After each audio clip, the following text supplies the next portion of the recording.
So guys দেখুন, আমার বাড়ির সামনেও কিন্তু এরকম টাকিলার আগাভে গাছ রয়েছে। আমি এতদিন খেয়াল করিনি, কারণ চিনতাম না বলে। টাকিলা টাউনে ঘুরতে যাওয়ার পরে এখন চিনে গেছি এইটা হচ্ছে আগাভে গাছ। গাইজ টাকিলা তো আমরা অনেকেই খেয়েছি, এই নাম আমরা অনেকেই শুনেছি ইন্ডিয়াতে। চলুন টাকিলা কিভাবে তৈরি হয় টাকিলা টাউনে সেটা আমরা জেনে নিই।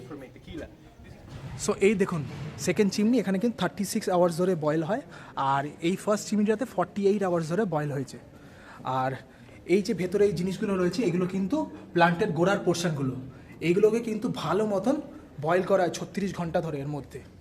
আর এখানে আরেকটা আছে, এর মধ্যে কিন্তু 8 ঘন্টায় বয়েল হয়ে যায়। এটা অনেক সস্তার, ওরা বললো অনেক জলদি হয়ে যায়, মানে এই মেশিনটা এখনকার মডার্ন যুগের।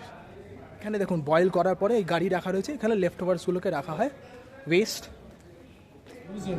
বয়েল করার পরে পুরো এরকম দেখতে হয়ে যায়, আর এটাকে বলা হয় পাইনঅ্যাপেল। ওই পাইনঅ্যাপেলের একটা পোর্শন কুকড, সেটা এখানে রাখা রয়েছে আমাদের টেস্ট করার জন্য। তো আমি এখন একবার টেস্ট করে দেখি।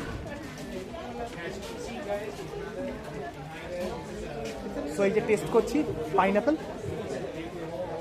সো আমাদের ওখানে গাইস যেন মিষ্টি আলু হয় ওরকম কিন্তু টেস্ট, খেয়ে দেখলাম।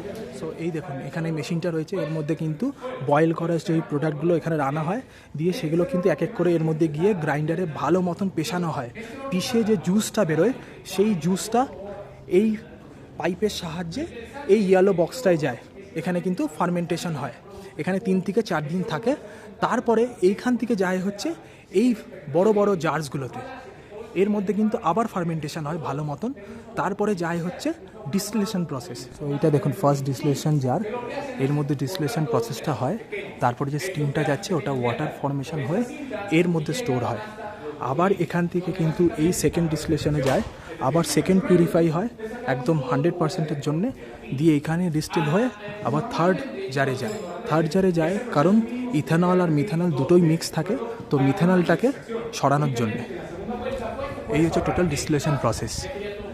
সো এই দেখুন এখানে চিমনিতে প্রথমে ওই প্লান্ট প্রোডাক্টগুলোকে বয়েল হয়, বয়েল প্রোডাক্টগুলোকে এখানে নিয়ে এসে গ্রাইন্ড করা হয়, তারপরে ওখানে ফার্মেন্টেশন হয়, ফার্মেন্টেশনের পরে এই জার্সগুলোতে আসে, এই জার্সগুলোর পরে ডিস্টিলেশন হয়, দিয়ে ফাইনাল ডিস্টিলেশন প্রোডাক্টটা সেল করা হয়।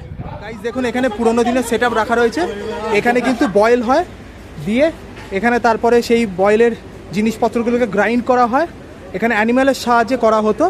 তারপরে ওখানে ডিস্টিলেশনের প্রসেস কিন্তু রাখা রয়েছে, এখানে ডিস্টিল করে তারপর প্যাকেজিং করা হতো।